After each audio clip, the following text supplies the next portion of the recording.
Hello, good evening all of you. Interesting phenomenon and a theme.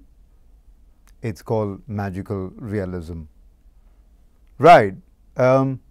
So as usual, I divide this topic into two parts. The first one, I sort of run through the notion of magical realism, and in the second lecture, we will be doing a close reading of the short story Very Old Man with Enormous Wings by Gabriel Garcia Marquez.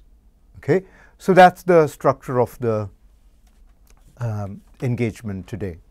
The first lecture, I call it Intellectual Statism, the Problem of Reality and Magical Realism, a review. Okay? Well, at the outset, Franz Roh, F-R-A-N-Z-R-O-H, coined the term magical realism in the year 1925. What does that mean? Well, instead of directly getting into a definition, let's consider the following phenomenon. People die. When they die, they, for children, from the children point of view, they may become stars.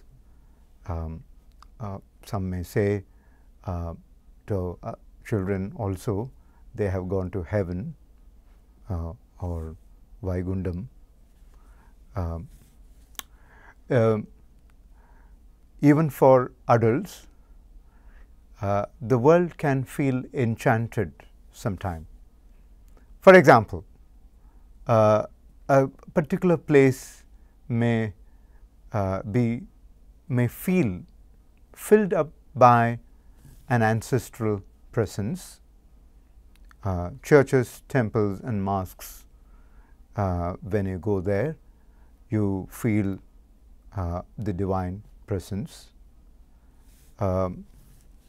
The supernatural cannot be totally ruled out even by the most atheistic minded. Think about a war-ridden place, say India borders, Kashmir, Palestine, and many parts of the world. Think about scenarios like this. People live provisionally. That means they won't know whether they get up tomorrow. They sleep, and sleep can become permanent.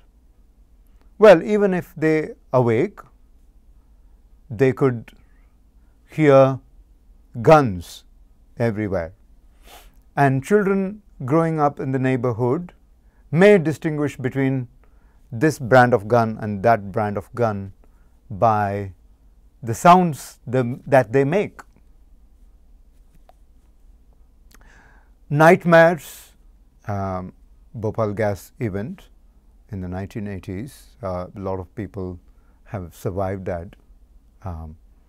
And surviving people, even people who are given to post-memory trauma, that is, those who did not experience violence directly and yet relive the trauma, can inhabit, may feel that they have vivid fantasies or glimpses of the dead. They may feel that they are haunted. So sometimes they are not able to make very rigid distinctions between the dead and the living. You see? So it seems, well, it does not mean these things are psychological alone. they are lived realities. So, it seems reality as a theme and as a framework cannot be felt by senses alone. That which is that which can be verified by senses such as touch, hearing, seeing alone need not be real. To claim so, therefore, is hegemonic and, one-upmanship. That said, reality looks polyvocal, polygenetic, and multiple. So, it can encompass the superreal, the ordinary, the divine, the diabolic, fictional, the world of fantasy, imagination, all rolled together. Looks like that is magical realism. Okay, so let's get into formal definition. What is magical realism? Christopher Warnes, W-A-R-N-E-S, and Kim Anderson Sasser, S-A-S-S-E-R, define the phenomenon in the following way. In the narrow sense in which the term is used by literary critics, magical realism refers to a mode or a style, sometimes a genre of writing in which magical elements are presented alongside realistic ones, as if there were no difference of kind between them. A magical realist text will treat supernatural occurrences as if they were perfectly natural. It will incorporate without surprise fantastic elements into the realm of history and objective materiality. Okay. So, therefore, why did I begin this talk with terms like intellectual statism, the problem of reality, and magical realism? Well, intellectual statism is not my coinage. It's by Franz Rowe, who coined the term magical realism to express his appreciation for art which was not metallic. He could appreciate art if it is three-dimensional, if it can show people in flesh and blood, spirit, enthusiasm, psychological universe, narrative universe, and this and the otherworldly realities in some way, some way residing in the person. You see, for example, if scientific empirical thinking alone should define me, well, I may not be more than 500 rupees worth. A bag of calcium, some iron, some magnesium, and so on. But is that what I am? No. Every individual is priceless because they comprise different narrative universes, and those universes cannot be measured by senses alone. Magical realism in some way captures that in a holistic way. So, intellectual statism, well, to believe in the power of intellect in gathering everything by reason and reason alone, or reason supported and upholstered by senses. And that you can define as intellectual statism. Well, why to talk about intellectual statism and magical realism in a course on disability studies or disability and literature? Well, the idea of disability studies is not to just talk about disability alone. In fact, capturing lived realities of disabled and non-disabled alike, and also capturing human conditions linked to disability, such as caring and so on, cannot happen without without critically examining notions, frameworks, and epistemological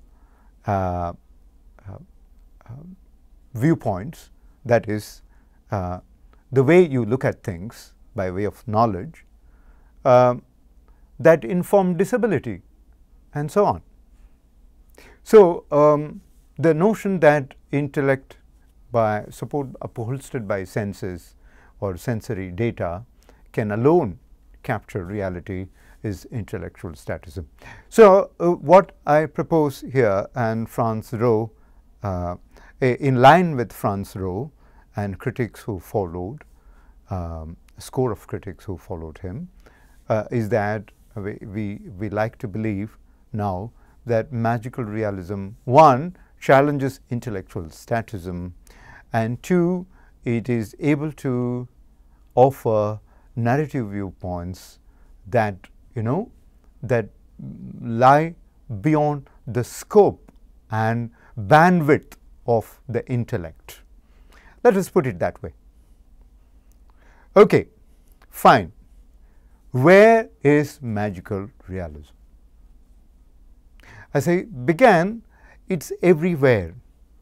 Sometimes when you believe in cognition and intellect alone at large, it does not look up, it does not unfold in front of you. If you don't, if you're not given to intellectual statism, it can appear in all its resplendent glory in front of you. Right. Then why privilege Latin America as a center for magical realism? For example, this talk is actually on Latin American writer Gabriel Garcia Marquez. Why should one privilege? Well, certain historical material conditions in Latin America, such as wars, the role of imperialism, and devastations and political turmoils, led to a reality which was not becoming easy to capture from a traditional reality point of view. And what is traditional reality, you may ask now? Yes, I can hear it. Let us start like this. Let's ask, what is reality? One way to handle reality is you write about someone, say him. What happens is one may begin a psychological sketch of that person called him. You begin with his childhood, growing up in Chennai, going to a special school, and so on. So one traces psychological development of the person. 19th century, the Oliver Twist, many Dickens work and beyond, are based on this systematic and yet steady tracing of psychological mapping of the evolution of the person. And it is not just intellectual, it is overall psychological growth. So, that is one way of looking at reality. The other way of looking at reality is, okay, reality that can be verified outside Dickensian novel. Talk about industrial revolution, social repercussions, class repercussions, gender repercussions, and make the novel integrated with those externally, historically verifiable data. And that which is not idiosyncratic, impressionistic, and so on. So, which can be verified by historiography, intellectual histories, newspaper, reportage, and all that. Okay? So, you can verify. So, that which is verifiable is also reality, second kind of reality. Okay? Third kind of reality is a reality which competing voices come together. Say you want to know about, how was short story in 19th century America, or how was the practice of say untouchability in early 20th century. So, then you go back to your grandma or great grandma's accounts, maybe one of them is living, and then you correct oral testimonies, then you read between the lines about stories, legends, fairy tales, and also historically verifiable records, newspaper reportage, magazines across the languages, and so on. So, something along the third line of reality, magical realism can, can launch itself, because it deals with the spirit of things. I am reading Braille, but Braille can, one way to look at it is see it as a literacy tool, a communication medium. But other way to look at it is its tactual, haptic integration with my personhood, how integral it is to my evolution. So, when learning Braille, Braille can be an animated presence for a child. Objects don't remain static, dead materials. They can animate. Many cultures believe in animism, Japanese, for example. Okay. So, a challenge to rigid notion of reality can also come from magical realism. Therefore, it can be no longer considered as quixotic madness, but normative and normalizing reality. Okay.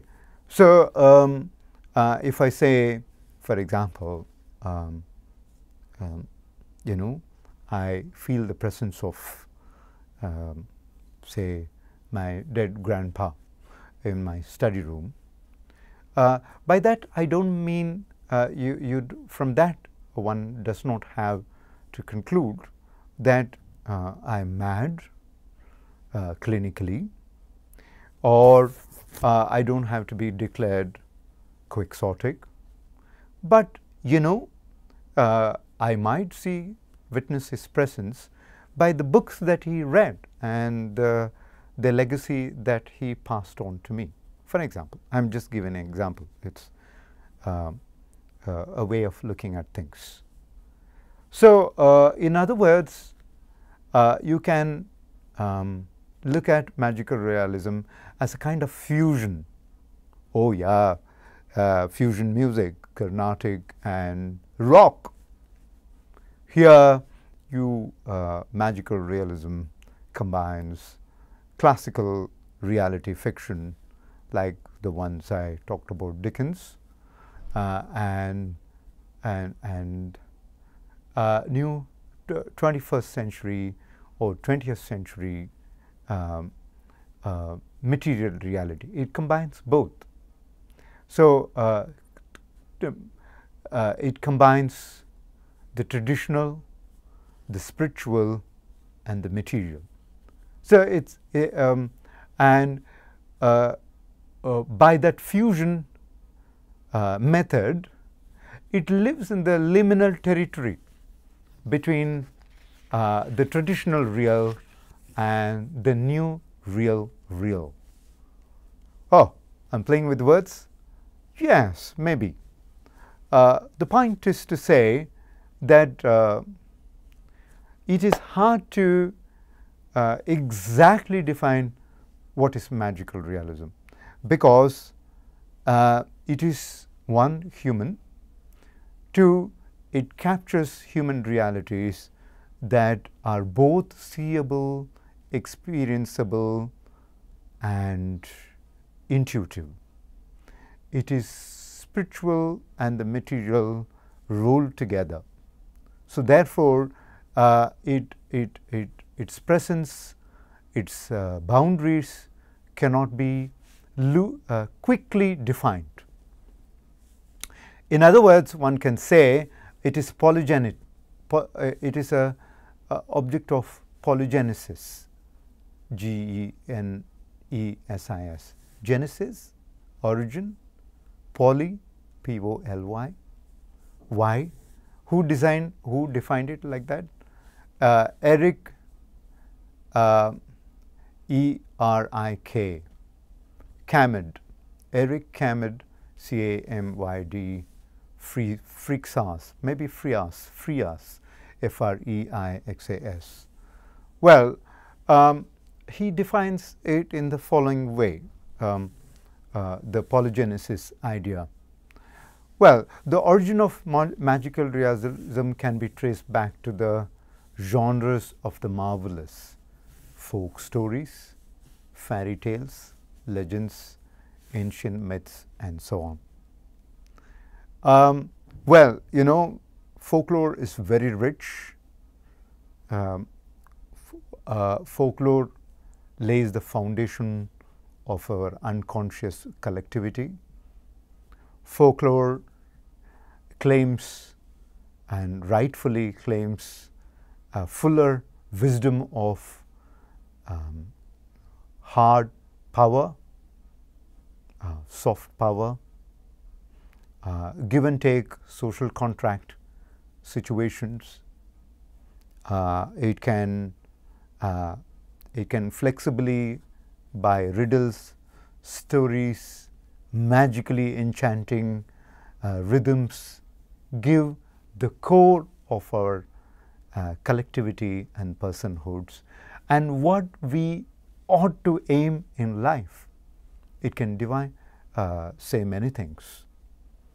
So, because magical realism as a way of thinking combines both the folklore and material, it can give access to realities that, you know, do not normally can be seen with modern technologies. Freixas continues, magical realism belongs to a family of modern meta discourse about our collective past, discourses that reflect on ancestral narratives, practices and myths, or their remnants, relating them to our collective present. Okay, so what else is there to say about magical realism? Well, let me think a bit loudly about why should we take magical realism seriously as students of disability studies. One, we are interested in busting intellectual statism. Two, we also believe that in enduring beauty and politics of care. Families care. Families have not only care, they carry a stratified deposit of memories linked to care. Families have this or that notion linked to care. You know, in my family, we care for the sick this way, or in your family, maybe different. You know, immortal fights between families when they come together by way of wedding. Just it's a kind of testimony to how obsessive families can be about their specialized notions within them. Well, in a negative way too, in many, many ways, and therefore unnecessary, schisms and battles can happen. Apart from memories of care, disability studies can also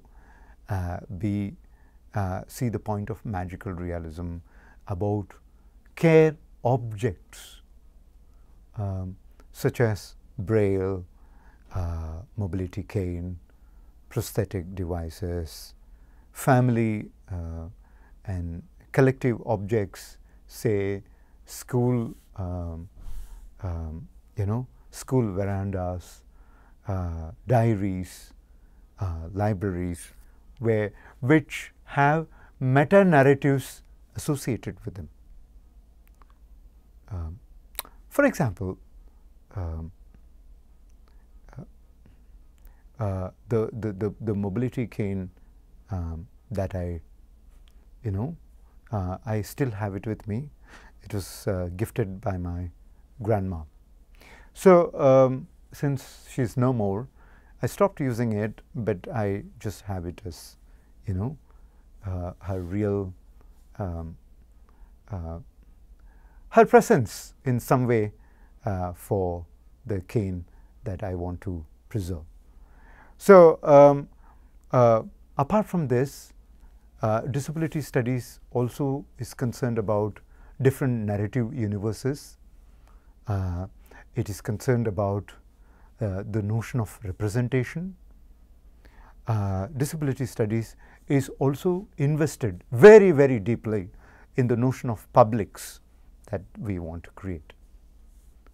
What am I saying? Well, one way to look at public spaces, for example, this is a public space that I am talking to. One way to talk about public space is to draw a strict, watertight distinction between the private and the public.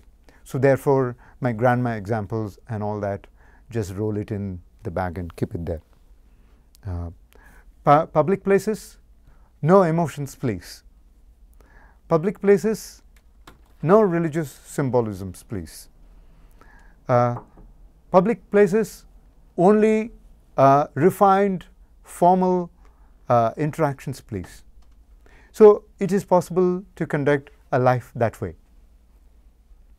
Or one can be flexible. Well, you can cry in public.